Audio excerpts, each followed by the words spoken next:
Hi, welcome to my video, and if it's your first time here, then welcome to my channel. The city of Toronto has been under an extreme weather advisory for what feels like the last decade. Grocery shopping has not really been an option, and so cleaning out the entire contents of our fridge led me to make this mixed vegetable soup with one of my all-time favorite ingredients actually, that's harissa.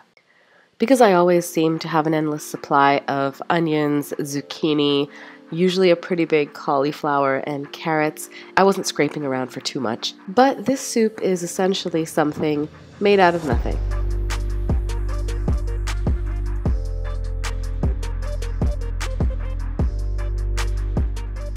As I mentioned, I always seem to have these vegetables in my fridge.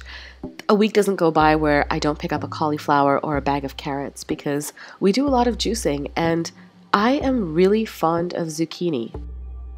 I got a bag of 12 that was reduced to $2, but I just cut off the unsightly parts and then treated my zucchini the way I would any other. Just give it a good wash and cut it up. It doesn't matter how you are going to chop any of these vegetables because this soup is going to be pureed in the end. These carrots, although they look perfect to me, came out of a bag called Naturally Imperfect carrots.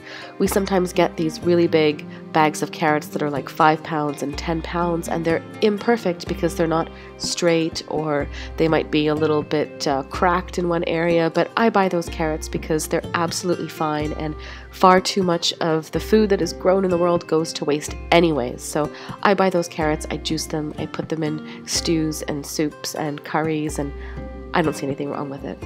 The other things that I'm adding are a couple of cloves of garlic, a chopped onion, and that's about it. Just the cauliflower, carrot, zucchini, onion, garlic. Yep, that's it. In addition to this, I did use a little bit of canned tomato puree, and a major development that has taken place since I last shared a soup recipe, which is actually just like the beginning of last month, is that we have now got an immersion blender. This device has completely altered the way that I make pureed soups, and you are going to see it in action very, very shortly.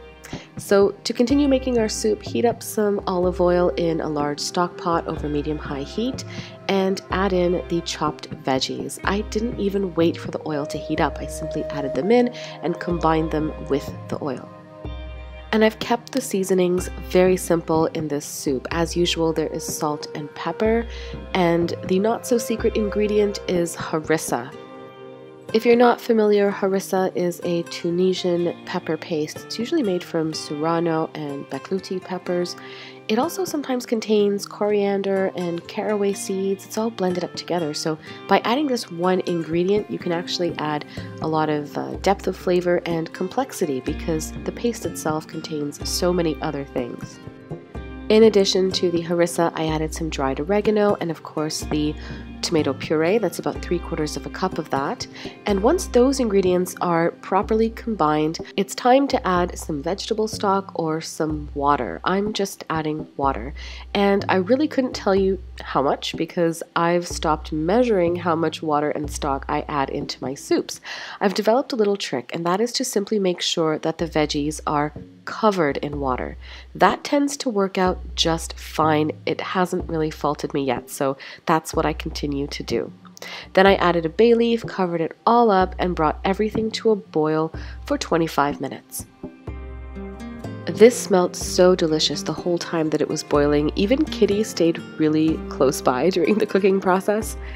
After 25 minutes, it's time to puree the soup, and what I love about this immersion blender, any immersion blender I suppose, is that you don't have to wait for your soup to cool down.